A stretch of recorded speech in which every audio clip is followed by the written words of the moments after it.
Hi guys, welcome back to my channel. Perpetual here. If you're new, you're warmly welcome. And guys, thank you for joining me. Today we are making some roast chicken, guys, and we've added some carrots and potatoes. And guys, it is so delicious. I cannot wait to share. Come along and let's get started. Alright, so secret to juicy chicken, or if you're making turkey this season, or to juicy turkey, guys, is to brine your chicken ahead of time. So for my brine today, I am using some basil because I had some random basil growing in my backyard, and I added some garlic and some lemon slices, and I'm going to also add some black pepper. Now this is a combination of black peppercorn and efom wisa and esoro wisa. So, and I also went ahead to add some honey to sweeten it, and the most important ingredient in a brine, lots of salt. Alright, so once I covered it up and it came to a simmer, I cooled it down with some tap water, and once it is nice and cool, I'm gonna go ahead and immerse my chicken into this amazing liquid. I'm going to cover it up. What I do, I usually will brine in the morning, leave it in the fridge until the evening, and then I will go ahead and marinate it and let it marinate overnight. Alright guys, so for my chicken today, I am using a combination of ginger, garlic, onions, and I am adding a bit of my all-purpose seasoning mix and about half of a seasoning cube. And I also added some habanero pepper, but guys, this is totally optional and it is really based on your spice tolerance. Alright, so I went ahead to blend all of these ingredients up, and then I took my chicken out of my brine, and of course I am going to pat it nice and dry. Now initially I was going to cook it whole and just let it cook all together, but then I figured that if I took the backbone out or made spatchcock chicken, then it would cook a lot faster. So all I'm doing is taking the backbone out so that the chicken can flatten out, and that increased surface area is going to cause it to cook a lot faster. Guys, before we keep going, if you have not yet subscribed to my channel, please go ahead and hit that subscribe button right away, and be sure to turn on your post notifications as well so that you know when I upload more amazing videos. Now guys, when you're working with a whole bird, you really need to layer the flavors. And for today, I am starting with some butter and some roasted garlic paste. Guys, if you follow me on Instagram, I have a reel there with this recipe. And of course, if you don't follow me, this is the perfect opportunity for you to do so. And this garlic butter is going to go on the chicken breast side, but it's gonna go under the skin. So I'm going to just grab the chunks of butter and the garlic, and I'm going to just stuff it there, and that's going to help, of course, with flavor and also to get that nice crispy skin.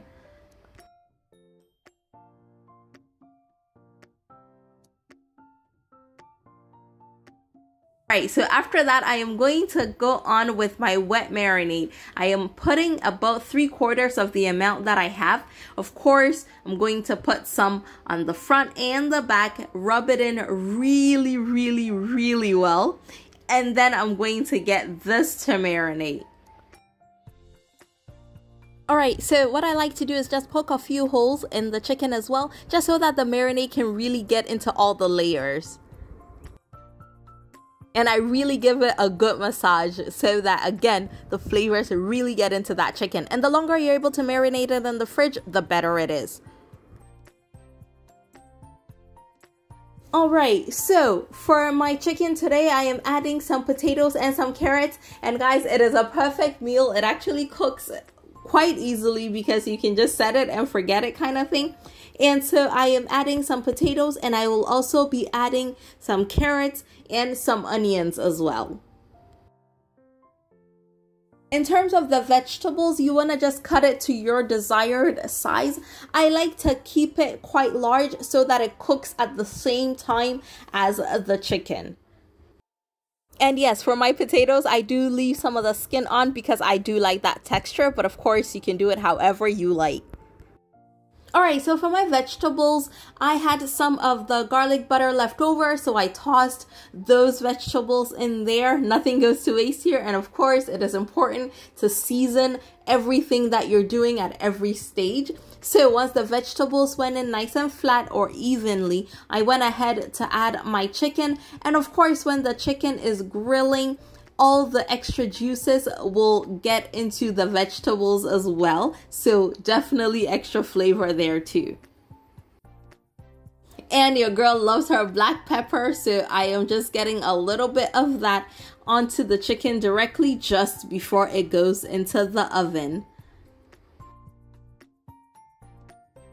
So my chicken cooked for about 2 hours in the oven, but what I did was halfway through, I took it out of the oven to check on it well, yes, and then also to give the vegetables a nice little shake and also to finish up my seasoning process with the leftover marinade.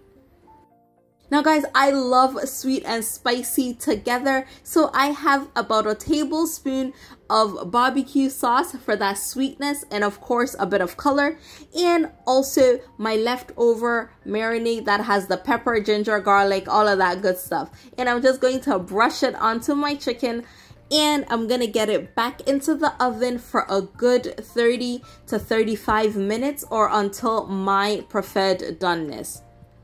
Now, of course, guys, with chicken, you want to make sure that it is fully cooked. So if you're not too comfortable cooking whole chicken, you want to make sure that you're using a food thermometer to make sure that the internal temperature is exactly where it needs to be. And not to worry, I will put all of that information in the description box.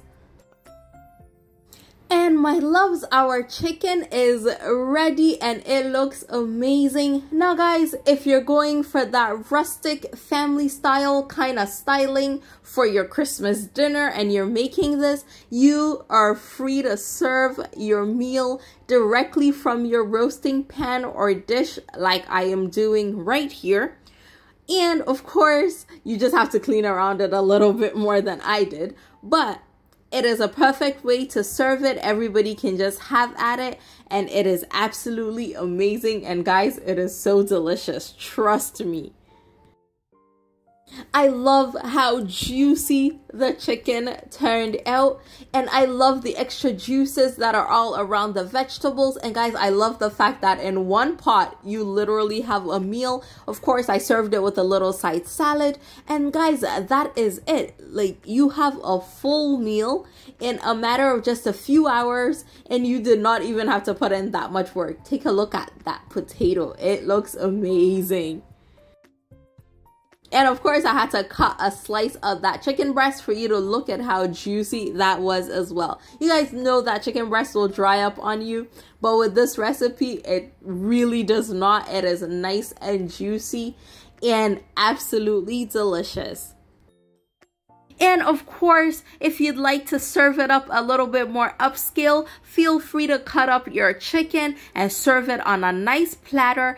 And for my case, I garnished it with a bit of fresh basil for a pop of color and of course, additional flavor.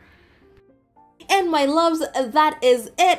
And it looks like this will be our last video before Christmas. So I'd like to wish you all a very Merry Christmas. And I will see you again very soon. Take care, guys. Bye.